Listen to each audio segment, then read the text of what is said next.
Thompson gun for hire, fighting to be done. The deal was made in Denmark on a dark and stormy day, so he set out for Biafra to join the bloody fray. From 66 and 7, they fought the Congo Wars with the fingers on the triggers, knee deep in gore. For days and nights they battled the Bantu to their knees. They killed to earn their living and to help out the Congolese. Roland the Thompson gunner. Howdy folks, this is a Muncher only stream. If you're not a Munch head, if you have not accepted Muncherism as the only meaningful ideology of the 21st century, then you need to log off this chat. This is for Munch heads only. Muncher, number one. Munch. Munch House. The Munch is loose. If people don't know what I'm talking about, it was revealed that the new Slimer for the sequel/reboot of Ghostbusters, just have to stop myself from doing miming something that might get me taken off of the stream, is out, and his name is Muncher, and he is. If someone wants to put a picture of him in the chat here, it'd be helpful, or you can Google him yourself. He is. I don't have a way to show it. I'm sorry. I guess I should draw a picture of him or something. He is green. He is blue instead of green. He has 6 arms instead of the 2, and then he has a face of pure misery. He looks just an embodiment of agony. He looks like one of the damned souls in a Bosch painting. He is pure, anguished existence. He is begging for a death that has already come. As opposed to Slimer, who's like just a big fat party animal who enjoys putting a lot of hot dogs in his mouth. And what's interesting about this to me, and the reason that Muncher speaks to me, is something that friend of the show, Josh Androsky, said. He said that Muncher is gritty for people who know that it's over. Muncher is a mascot of true hopelessness, because think about the trajectory that you have to do to go from Slimer to Muncher. What is the distinction here? How are we to place the Muncher in context? So first we have in the original Ghostbusters, we have the ghost himself, the Slimer. And what is the Slimer? The Slimer is a being of pure desire. The Slimer, he seeks to consume. He cannot, not for digestion, not for nutrients, but purely for the pleasure of consumption. And he is presented as such, as a being of a pure expression and desire and lust. The Lacanian subject. What is Muncher? Muncher seeks the same outcome. The Muncher seeks to consume. The Muncher, they are quick to point out he wants to eat the corn. There is corn behind the Muncher, and the Muncher, he wants to eat the corn. This is key, that the Muncher also, much like the Slimer, he wants to eat the corn. But this is the crucial distinction. The Muncher does not enjoy the consumption of the corn. The Muncher is at no point in finding his pleasure even momentarily satisfied, because he is the simulacra, he is the copy of the original Slimer. His consumption has consumed him. His failure to realize his desires has consumed him and left him unable to enjoy anything. Much as we, the consumer of the programs, of the films, are left to watch the Ghostbusters film, but have none of the pleasure of first watching the Ghostbuster, the original busting of the ghost. Because the Muncher is Slimer emptied of any reason for being. Because Muncher's there because the Slimer was there because he was part of the concept of Ghostbusters that genuinely insane man Dan Aykroyd thought of, and he was a part of that. Muncher only exists because a certain segment of the population has heard of Ghostbusters, and therefore an investment of money into the Ghostbusters franchise has some degree of probability of being recouped at some degree of level that can be put on a piece of paper to mark-to-market accountant to keep the flow of bonds circulating through your corporate entity. That's it. That's why Muncher exists. And so even though he's doing the same thing that Slimer was doing, consumption from beyond the grave, this literal hungry ghost, his pleasure has been robbed of him. And also, the other reason that he is divorced is of pleasure, of any satisfaction, is because he truly is Slimer after 40 years of being Slimer, much as we collectively are Slimer after 40 years of being Slimer. Like America, in its post-70s form, is a place where all questions of democracy, of autonomy, control over one's life, and circumstances of life have been ceded in exchange for credit, basically. And with that credit, the ability to consume cheaply. So what has that left us? It started the go-go Reagan 80s.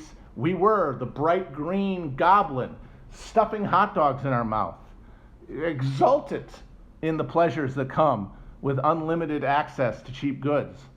Anything we can imagine. It doesn't matter that industrial policy and employment policy and wages are no longer democratic questions, that our control over the pace of and conditions of and substance of work has been lost unless you can make it through the gauntlet of postgraduate education and get some job that gives you some illusion of meaning, even though even there you are fully at the whim of your employer.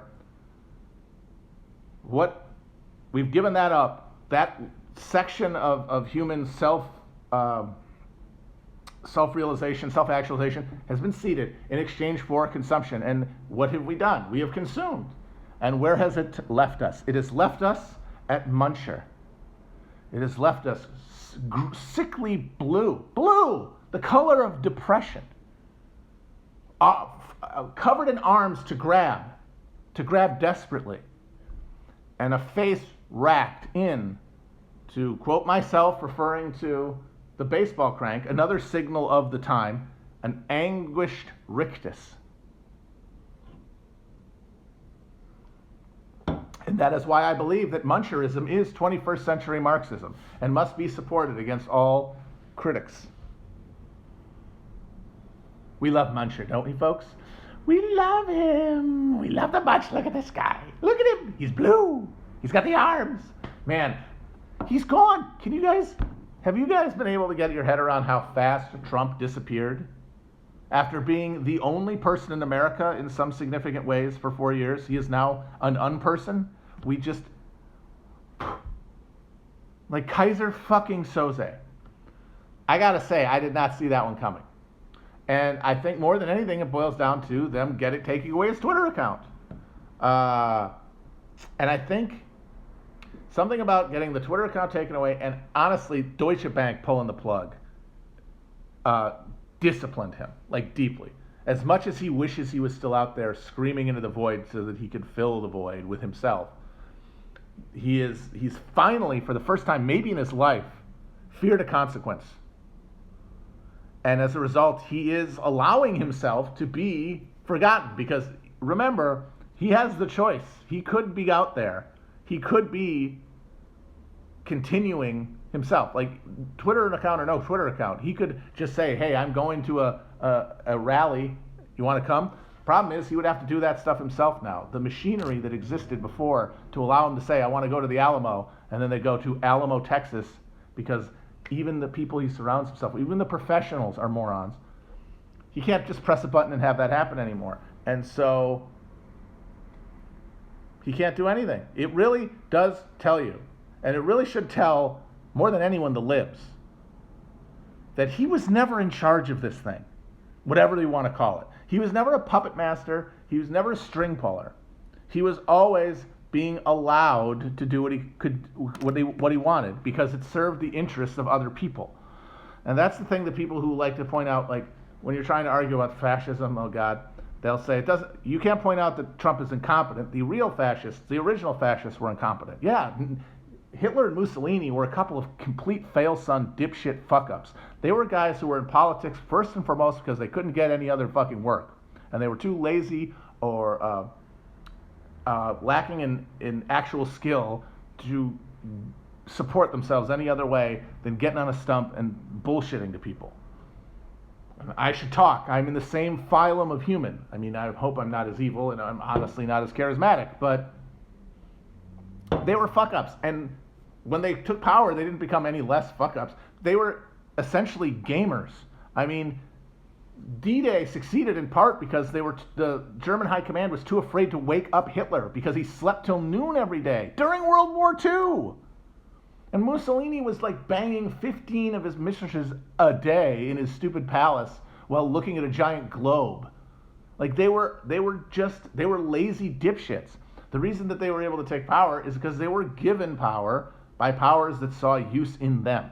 And Trump was useful, and he no longer is. And we are seeing that absent those supporting institutions, he has no independent ability to operate. Which is why it would be hilarious if they, oh God, no, I'm not saying if they're going to do it. This stupid fucking impeachment. Oh my God, the dumbest shit on earth. Absolute, I mean, honestly, you can't get mad at it or demand they stop doing it. They're Democrats, that's what they do, but this is bullshit about holding him accountable. I'm sorry, he lost the election, he's out of office. What, you're going to double kick him out of office? And this idea that, oh, you're going to banish him from future office, we've already seen how much he is dependent on all these exterior things to keep him in power. And secondly, hey, if you don't want to fucking face him in 2024, how about you do anything to deserve another fucking term? How about that? And that goes for the Republican Party too. How about you, like, become coherent in some way to oppose just being pushed over by this guy? And I honestly think the reason they're doing this impeachment trial is because they know in their hearts he's not going to get a criminal trial, because we cannot hold anyone who's ever held real power in this country criminally liable for anything. Nobody can even imagine that anything they do, either in or out of office, either in or having to do with their being president or not, seeing the inside of a jail cell. Oh, no, no, no, no, no, no, no, no, no. Nuh-uh. Because as soon as that taboo breaks, then the politicized prosecution of political enemies and losers is on the table. And these guys are all criminals, so they don't want to have that happen.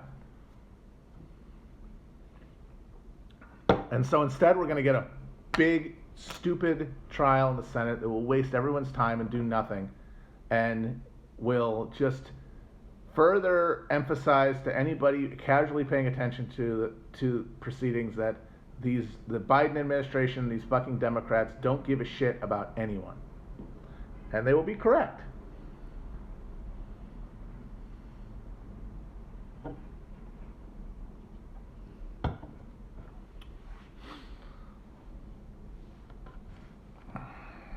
Do I go for it on fourth down? Of course I do. That was one of the most absolutely, I mean, I can't get too mad. I haven't really been watching this year. I haven't really cared about football for a while. I really more at this point just want my boy Aaron Rodgers to get another ring because I think he's such a pretty quarterback. But I did watch that game, and that was one of the most baffling. Just, I felt the spirit of Mike McCarthy cackling with delight. And now he's gone. He's definitely gone. Bye-bye. Apparently he took a flight to D.C. to talk to Dan Snyder, which, hilarious if it happens. And you know what? It would be fun if he did like a Tom Brady and went to another team and immediately won a Super Bowl. But we'll see. Bye-bye. Yeah, no, that was baffling. That was really not great. I did not buy any GameStop stock. GameStop stock. GameStop stock. No, I didn't buy any of that. Because at this point, it feels like it's too late, right? I mean, obviously, they can keep going for a while, but I don't want to be the last money in there. I'm not on Reddit. And this proves maybe I should be on Reddit more. Get on the ground floor for some public criminal behavior. This has to be intervened with, right? Like, there's a fucking hedge fund that had to get a private bailout to the tune of $2.5 billion because these fucking taquito-eating motherfuckers on Reddit decided to buy a bunch of GameStop stock with their stimulus checks. Wall Street cannot allow that to continue. There will have to be prosecutions or some sort of regulatory crackdown, just because, not because it's wrong or even illegal, but because it is too disruptive to the flow. It's adding too much unpredictability to a system that is already clearly teetering.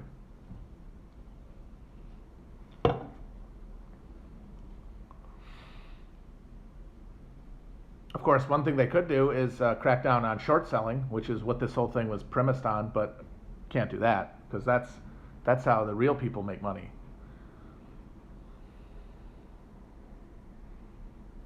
Yeah, we're definitely not in a bubble. People asking about Glenn Greenwald or fucking Jimmy Dore, bad faith, force the vote. People are very frustrated by all these arguments, one way or another, or they're frustrated that they're being had. This is the outcome of losing and having Trump gone.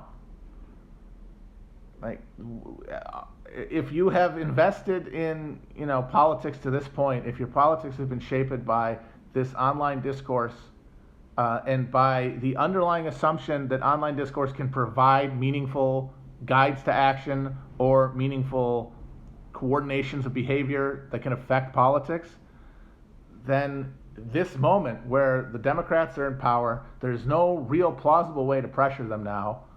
And because the Republicans are right there, that 50-50 Senate, oh God, perfect for them to push off for each base to be placated with accusations against the other for not being unifying enough.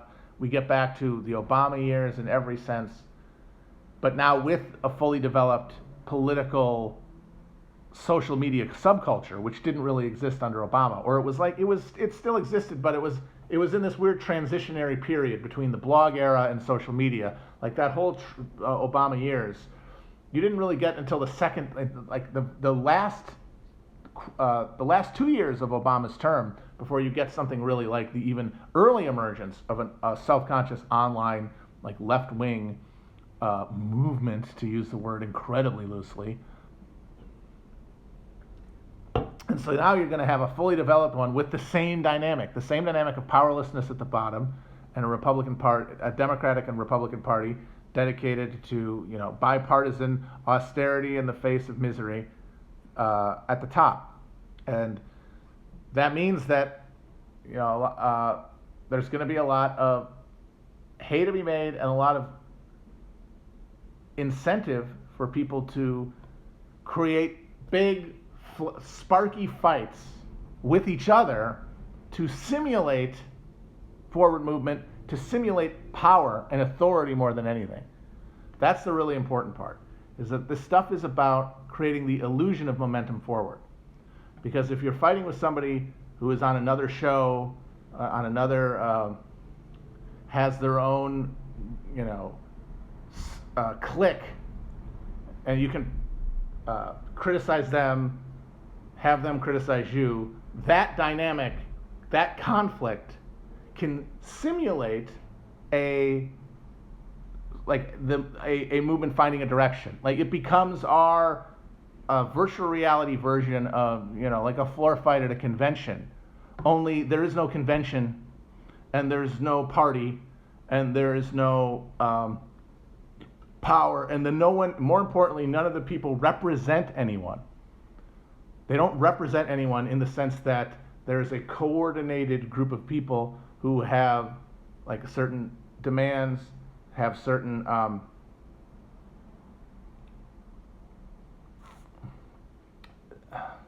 they don't have a block. All they have is viewers. And the thing about viewers is that there's a lot of reasons that you watch something or listen to something. They don't correspond politically because it's not really politics, it is entertainment. And I'm not really condemning this. I'm not saying it's bad. I think the argument that it's bad is premised on another misconception, which is if people weren't doing this, they would be doing something more productive. And maybe if they were online less, they would find something more productive in their lives. But as long as they're going to be on here, anything they do is going to be non-productive. I guess I just personally cannot invest the energy in it.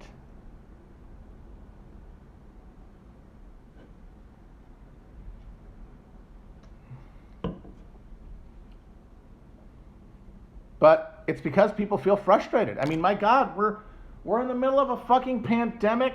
The fucking economy is teetering on collapse. They're got their thumbs up their ass about everything. There is essentially an admission by the party that just took power in a huge bukkake of self-importance, this absurd spectacle of inaugural, the return of sanity and unity and decency, and then immediately said, yeah, there's really nothing we can do about any of this stuff. The fucked up vaccine rollout, the massive increase, the numbers of deaths. Oh, more strains coming. We're gonna listen to the science, but that still means reopening stuff because there's no alternative to keeping the goddamn economy moving, to keep the money circulating, because we have no large-scale capacity or interest in doing anything else, anything that could actually be a meaningful check on spread. Instead, Fauci's out there today saying, you know what, maybe wear 2 masks. So that now, when you're out, you can feel better about yourself for having 2 masks, and you can judge all those other people who only have 1 mask. And then the people with 1 mask now have like a nice precarity where they can feel superior to the people who don't wear any masks, and then feel like a weird hostility and resentment of people who show off by wearing 2. And so you get another layer of resentment-fueled self-expressive politics to make up for the complete lack of any coordinated fucking ameliorative project here. And in such a context, why wouldn't you be pissed? Why wouldn't you want to see someone to blame? And if you really have spent the last 4 years convincing yourself that these debates push the wheel forward in some way, then there's a lot of emotional investment in picking the right leaders and holding the wrong ones to account for their bad faith and their bad views.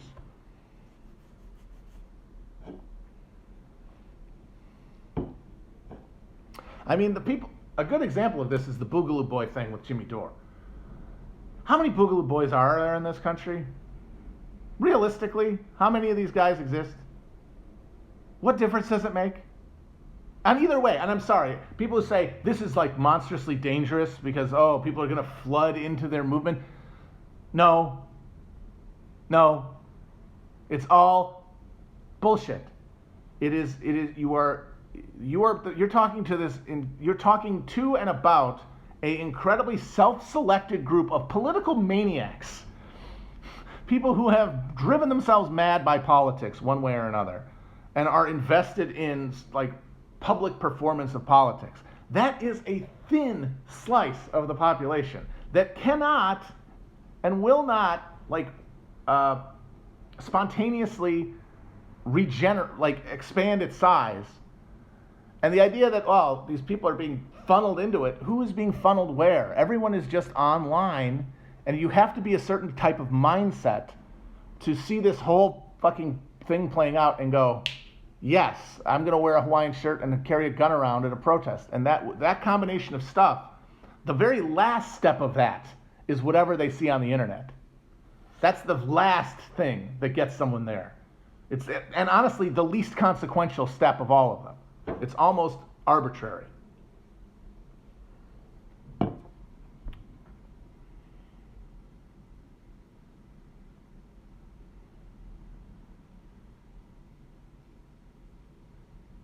I am not the most soy person ever, thank you very much. At least I have an actual beard. I did used to have a neck beard, I will admit, but I do have an actual beard. It always annoyed me when people would call me a neck beard after I got a real one. I was like, I'm sorry, sir, this is not a neck beard. Oh, good, thank you. Someone asked about that hilarious American conservative piece saying that we need a Salazar. Mwah. I love that because it really does show a lot of the pathologies we're talking about here. If people don't know, Salazar is like he should really be more loved amongst like the dork right, like the book nerds, like the guys who the incel types, because he is of the 20th century European dictators. He didn't come out of like the military or anything, or even politics. He was a professor. He was an economics professor. And when the military overthrew the government in Portugal, no one really knew what to do. And the only competent person who got a portfolio was Salazar, who, because of his technocratic economic skills, was made finance minister. And he did such a dang good job that they made him prime minister, and eventually he was able to consolidate power around himself and away from the military. And then he had like a Franco-esque run as prime minister of the Estado Novo, the new state, which is like the syncretic thing that he created there. And him and Franco also shared the fact that their deaths were very prolonged, and in Salazar's case, kind of comical, because Salazar had a stroke, and everyone thought he was going to die, and an opponent and a successor was appointed and was already ruling when he came out of the coma. And they didn't want to, they'd already done the transition, it was going, and nobody knew how many marbles he still had, so instead of putting him back in charge, they just told him he was back in charge and gave him like a little desk and a little phone that didn't connect to anything and then waited for him to die. And then after that, his successor was overthrown by a communist-led military coup. Well, a very rare thing indeed. The Carnation Revolution, which, as I have said, is the closest thing we really have to anything we can hope for. So this is sort of like the right-wing flip side of that. Like I'm pining for a American Carnation Revolution, and the American conservative is pining for an American Estado Novo. But one thing that it really exemplifies is what I'm saying and refers to that I was talking about, the total boutique irrelevance of all of this online argumentation. Like, I would say 1 in 1,000 Americans knows who fucking Salazar is, at most. This is just a thing for nerds to talk about. And then even on its own terms, it's a failure. Because I read that piece, and obviously it's garbage, and he soft sells Salazar's brutality because they were brutal. It was a brutal police state. They tortured and murdered communists. They had concentration camps. And also, they carried out horrifyingly brutal colonial wars, long past the point when it was pretty clear to every other colonial power in Europe that it was no longer viable to have these things. He was one of the last supporters in Europe that the illegal white minority government in Rhodesia had, which he didn't talk about. But what he did say in the article is he created this beautiful syncretic thing, this paternalistic traditionalism that gave everybody like security where they were and prevented the market from like totally destabilizing everything, and prevented, most importantly, politics from poisoning every relationship. And that since we're all too politicized now to really deal with one another, and that is true, and this thing that we have to deal with, the fact that like the basic premise of like political collaboration that has to undergird even partisan conflict has dissolved. Like that's a real crisis that we need to deal with. But the idea that the way to solve that is some integralist state shows you how much people don't understand what America is. Because even if you accept his description of the Salazar regime, of this, I don't know, on face value, the thing that allowed it to work is that it truly was like a barely post-feudal, hegemonically Catholic country that actually did have like social traditions that could undergird a political order. The idea that America could ever duplicate that is insane because there is no social bedding, social restraint to individual desire. Everybody in America, like the American traditional ideal that would have to undergird whatever he's talking about, our version of that, like Catholic integralist, which certainly couldn't be Catholic because there aren't that many Catholics in America, and most of the ones who are, and most of the Catholics we do have are Protestant. What we have as like an embedded social tradition is I get to do whatever I want. And that's true of conservatives as true as it is of the most licentious liberal. And I think the last 4 years have shown that pretty clearly. Any argument that the patriarchal capitalist Protestant order that like woke capitalism is overthrowing is in any way more like that is any more socially restrained, any way less maniacally committed to self-satisfaction at the expense of everyone else. Like, I get to do what I want when I want, and limitations on me are in fact limitations on freedom. Conservatives believe that just as much as the decadent Bushwick witches that they hate do. There is no social framework that involves a idea of social expression and liberty that is not maximal. And is not maximally committed to personal satisfaction. And for Americans, that means more than anything, resource consumption. And if that's what it is, you cannot have any stable non-political order overrule that and coordinate that. Because figuring out who gets what is politics. And if there's nothing in your social framework that even suggests that anybody else but you get everything, then you need either a strong, alienated technocratic. You need a strong. If you have a government that's going to work at all, it's going to necessitate as much access to resources as possible. And our crisis is a crisis of resource access and the reduction of it, the reduction of the expectation of it more than anything. And Salazar could tell to the hungry masses of the 30s, go to mass. So stop wanting a car. Go to mass. Or they wouldn't even consider that. For the most part, you're talking about incredibly poor people in Portugal. They just wanted to fucking eat. But you could say, hey, the fucking, the bishop doesn't want you to do that. Think of everybody else. There's nothing doing that. There's nothing to ground us. There's nothing to work from. Even if the normal Americans, even if our white middle class, the white middle class base of conservative reaction in this country took power, there'd be nothing there to ground them. Because everything I want, when I want it, is the sum total of American culture and America's expectation of life.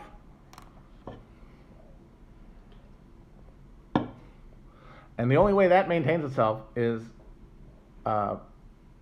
domination and extraction, at home and abroad in some combination.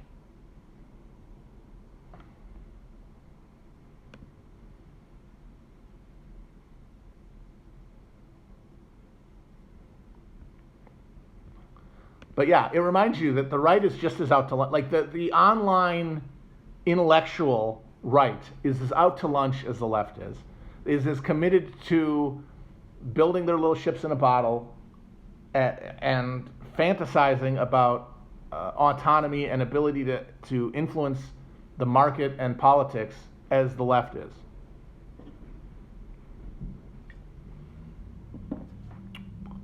People want me to talk about Australia Day. I have no idea why you would. What about Australia? Is that like the 4th of July for Australia, basically? I'm assuming that every year it's a big culture war thing because of the whole settler colonial genocide deal.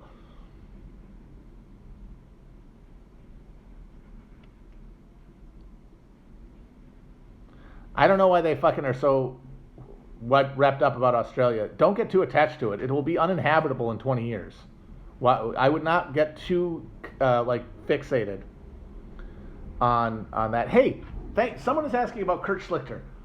I DM'd some friends of mine the other day and I said, what the fuck happened to him? This is his moment. He wrote 2 books about an America that's like broken up by a civil war between woke people and real Americans. Why was he not at the Capitol? What has he been doing? I mean, I don't know what he's been tweeting because he blocked me a long time ago, but I would assume that I would have seen his takes like come through the transom, because even though he had me blocked, he was always good. I would always find out when he said something insane, because somebody else would say, check out this, and somebody like, whoa, I haven't seen anything from him since before the election. He's still around, right? It's kind of blowing my mind. Like, did he just lose his nerve? Because this shit, you would have thought when the election was contested and people were going to courthouses and demanding they stop the count, and people would start saying we're going to go to Washington or Second American Revolution, you would have thought he would have been at the precipice of it. You would have thought that he would have been like on point, rallying the troops. I'm going to see if he's been tweeting. Because this is honestly baffling to me how quiet he went.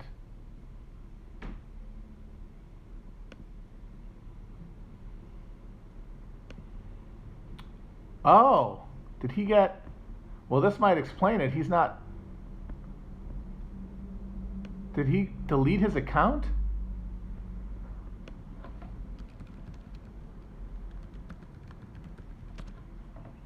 Ah, there he is. Ah, here he is.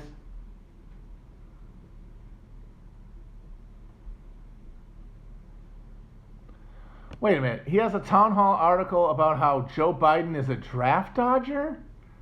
Are you fucking kidding me? That's his shit. Where is the second Civil War?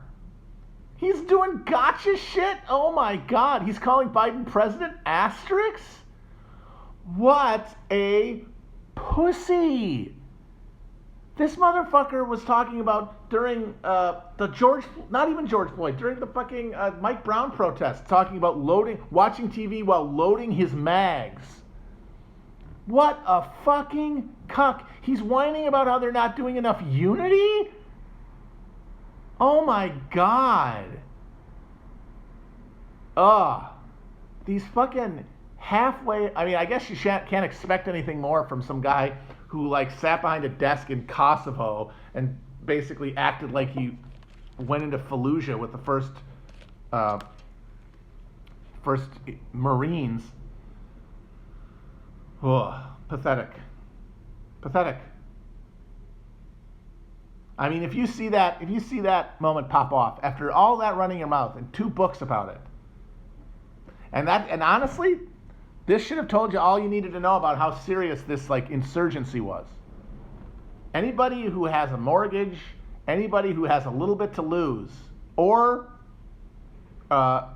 is like well secure enough in like the media ecosystem that they don't need to like risk their life and safety for clicks and engagements, they're not going to fucking risk anything. And that is still the center of gravity of Trump supporters. What a fucking poser. Oh, he's just whining about celebrities being mean to Trump. Oh my God.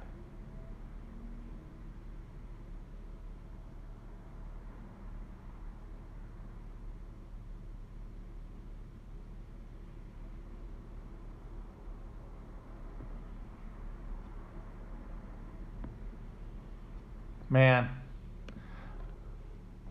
I mean, it was probably good that he didn't go to Washington. He's of the body shape to be one of the guys who keeled over, tasing his own balls. Yeah, Muncher sort of has filled the spot for Trump, isn't it? Like our collective expression. Like he is a tulpa in the same way Trump was.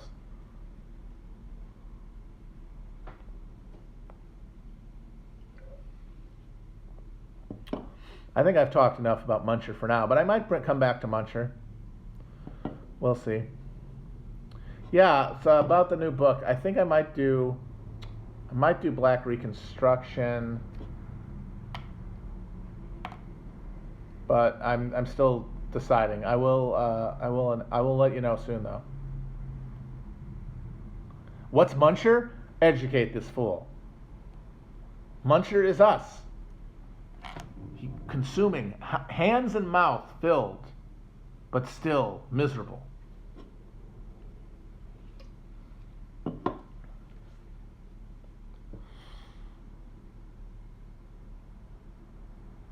People are mad. Yeah.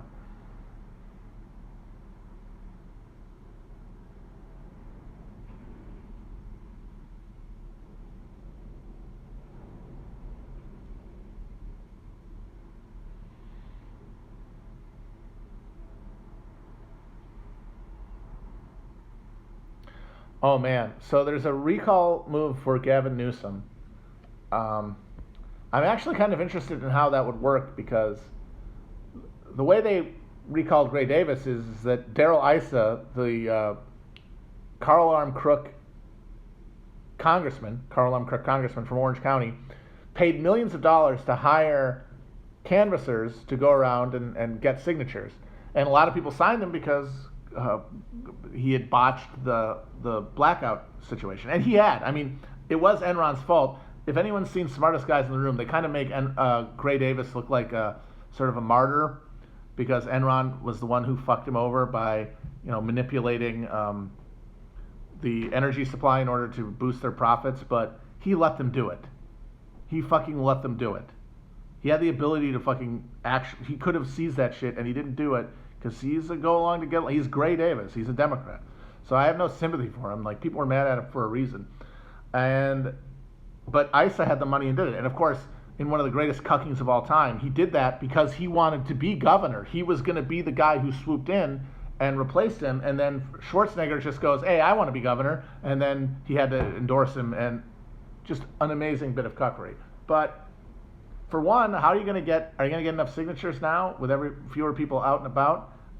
And two, has the partisan dynamic changed so much that no matter how bad Newsom is doing, any recall will be assumed to be Republican, and therefore will be rejected by a California electorate that has turned pretty strongly against Republicans in general. But if he doesn't, it'll be too bad because it would be a beautiful piece of history repeating itself if Newsom got recalled and then The Rock became governor of California.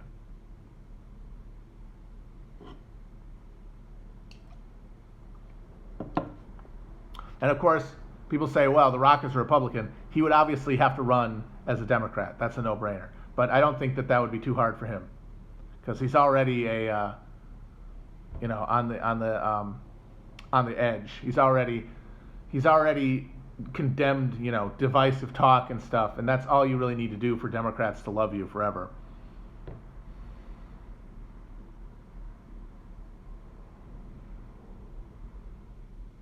Clooney would be good. Because remember, California is nutty. If there's a recall, it's not like there's a primaries or anything. There's one election where anybody who gets enough signatures or files the paperwork can be on the ballot.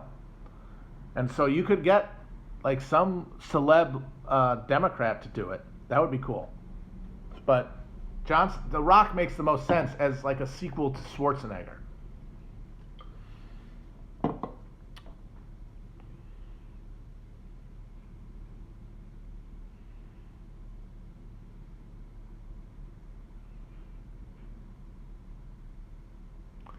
Somebody asks if poser and hustler is a better word to use than grifter.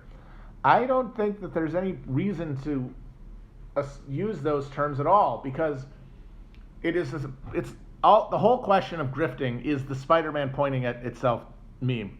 Because the grift, if there is one, is the grift of the presentation of a fabricated reality whereby your participation in online political argument and online political opinion formation is organizing. That is not true. Now, the people who operate from that assumption might not know that it's not true. They might be lying to themselves in order to keep themselves engaged because they have no other way of imagining themselves being. And others might be aware of it but have justified things otherwise. But it's such a pervasive thing, and it so undergirds all of these things that, like, pointing out one person as a grifter over someone else seems to be pretty small bore. I mean, it's dissecting the grape. Like, how do you determine everyone is grifting? Everyone is operating off of the same shared delusion.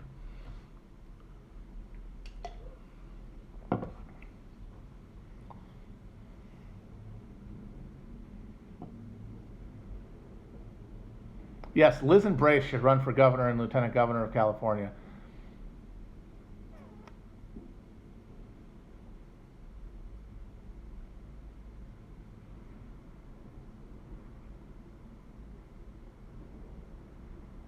America is a grift, someone says. 100%.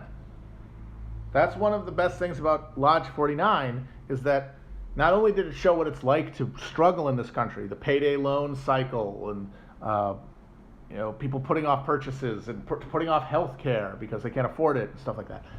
They get that part, but then what it also really gets is that the people who are making it, the people who are actually succeeded in this economy, are not doing so by creating anything useful or by presiding over meaningful economic activity. They are sitting on nesting pyramid schemes. They are there to be names on paper to move around money that never has to be invested profitably in anything, that just has to be moved around and just has to sit.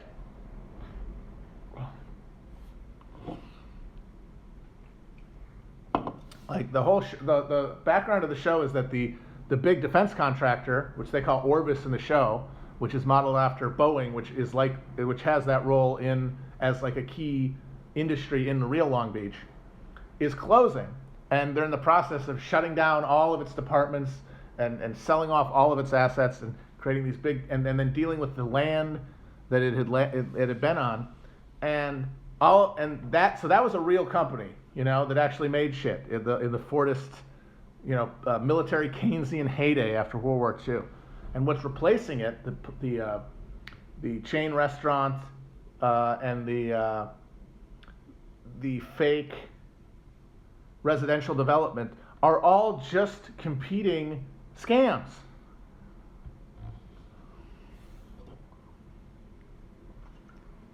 And of course, the tech sector, which is the only place where real money has been made in the U.S. economy outside of extraction in the past 20 years, is the most exemplary, because that's entirely fictional. None of those companies make money.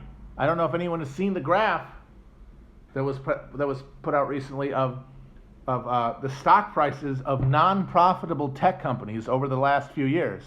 It is a shocking image.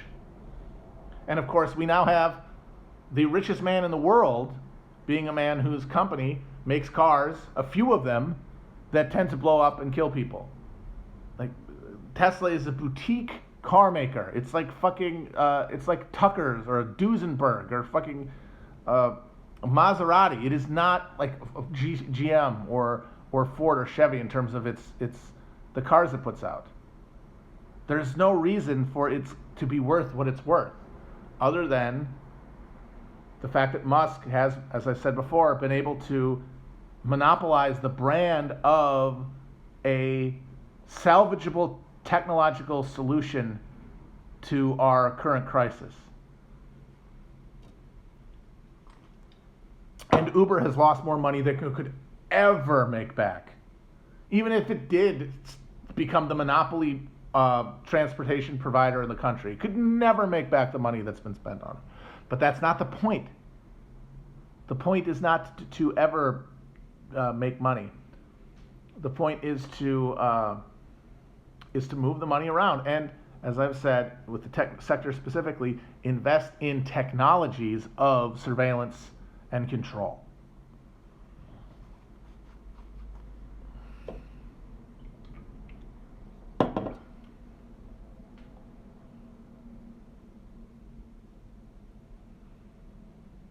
And now they're doing a thing with Lyft where like you have to bid for a route, and like you have to take a lower rate to get more rides. This is the opposite. This is a I believe Daniel Bensner pointed this out. This is like the old hiring halls for unions, only from the owners, where they get to dictate your terms, because they control access to the opportunities to make the small amount of money.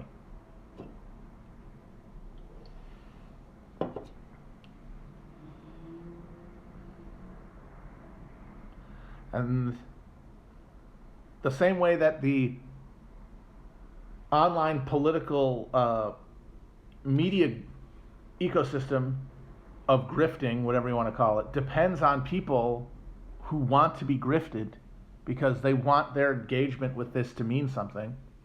All of these stacked up criminalities, they exist because we need them to be there.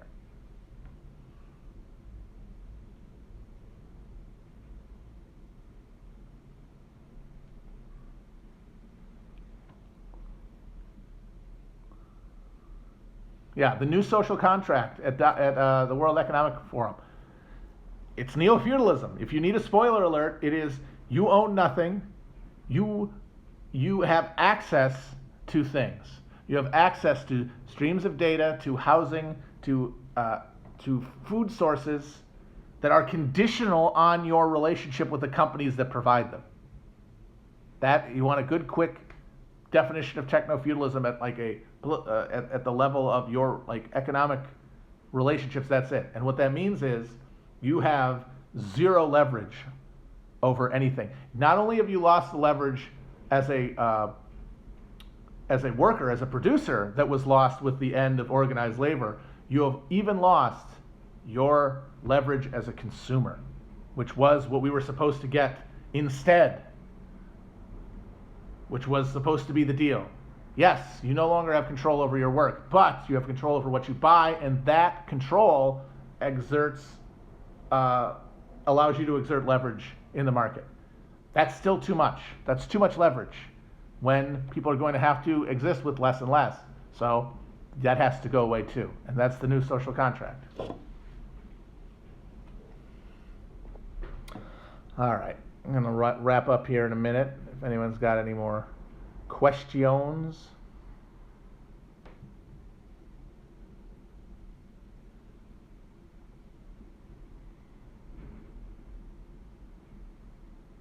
Well, yeah, somebody says they're not enjoying the surplus.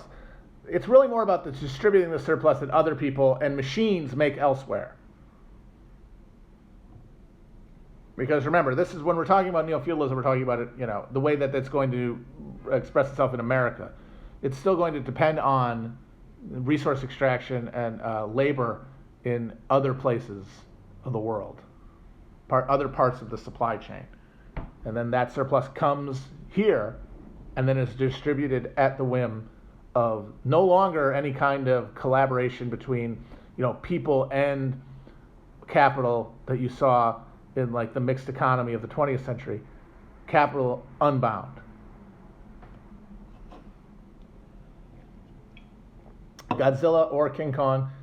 I'll watch that movie for one thing, for sure. I mean, I see a movie if there's big things fighting in it, even if there's CGI. I don't care. Someone who wants to say that they thought my diabetic joke was funny. I'm sorry if people were offended by that. I was not saying that, like, I was not making a fat joke or anything. I swear to God. I was just trying to make fun of libs, as always. But anyway, I will see a movie where two big things fight each other. I actually kind of did like the first Godzilla, even though it was too self-serious. I enjoyed how much of a sense of proportion and size Godzilla had in that movie, and also the fact that he was in it so little. A lot of people complained about that. I liked it because you didn't burn out on him. I liked Kong Skull Island. Did not like Godzilla King of the Monsters very much. But, hey, it's Kong versus Godzilla. And what are you going to do? What's wrong with that? Although, it is very funny how they had to make Kong way bigger than he is canonically, because obviously the size differential is so big that it's not really a contest. Which, you know, they did that already with the original King Kong versus Godzilla. But the one thing that always made it seem like a mismatch is the fire breath, you know? Fucking Godzilla has atomic radiation. He can throw it at you from across the fucking town, from another zip code. How are you as a giant ape supposed to defeat that? And there's a shot in the end of the trailer where he like has some sort of device that he uses to reflect the thing. I don't know. They have definitely, in these new Godzilla movies, they've made it a little better, a little easier for King Kong, because they've sort of made it so that Godzilla doesn't get to blow the fire very much. He has to like save up to do it, which, hey, that could be the case biologically. But of course, the real thing is that obviously there's not actually going to be a winner or a loser. They're going to turn on a real enemy to fight together, because they're both good guys. They're both now canonically good guys. One of them can't lose. And that's fine. It's just who the bad guy is. Like, I'm sure it's going to be some other scarier monster. I would really like it, though, if it was the people. That would be the perfect King Kong versus Godzilla movie. If they were basically made to fight one another by these humans for their own amusement more than anything, or for, you know, the dark power designs of some of them, and at some point in the fight, Godzilla and King Kong realize that and just start wiping out humanity. But I don't think we're going to get that, sadly.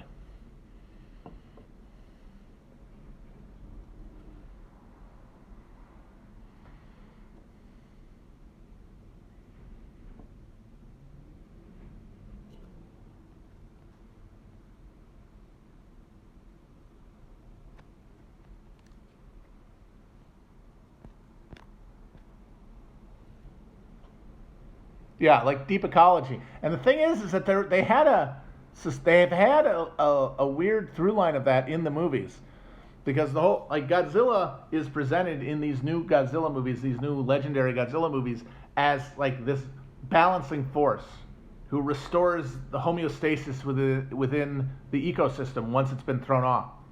And I don't understand how, after now it's 3 movies, Godzilla has not realized that the thing destabilizing the goddamn ecosystem is not some giant fucking moths. It is us.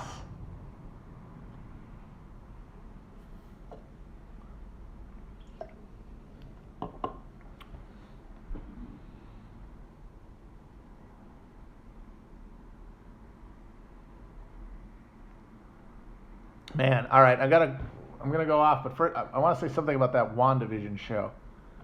The degree to which the MCU people have gone up their own assholes is breathtaking. The degree to which they assume that everyone has not only watched all these movies, and the thing is, yeah, most moviegoers probably have watched all of them, considering how much money they made. I'll admit, I've seen them all. But not only that they fucking care about all this bullshit. And I'm sorry, those two things are not the same.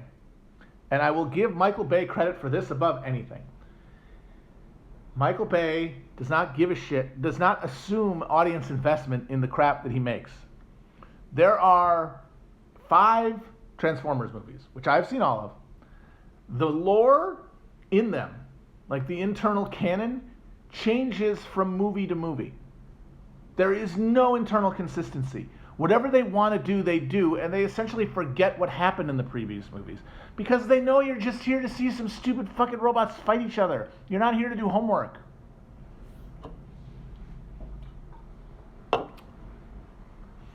Like in the first fucking words in the first Transformers movies are a voiceover by Optimus Prime saying, "In the beginning there was the cube."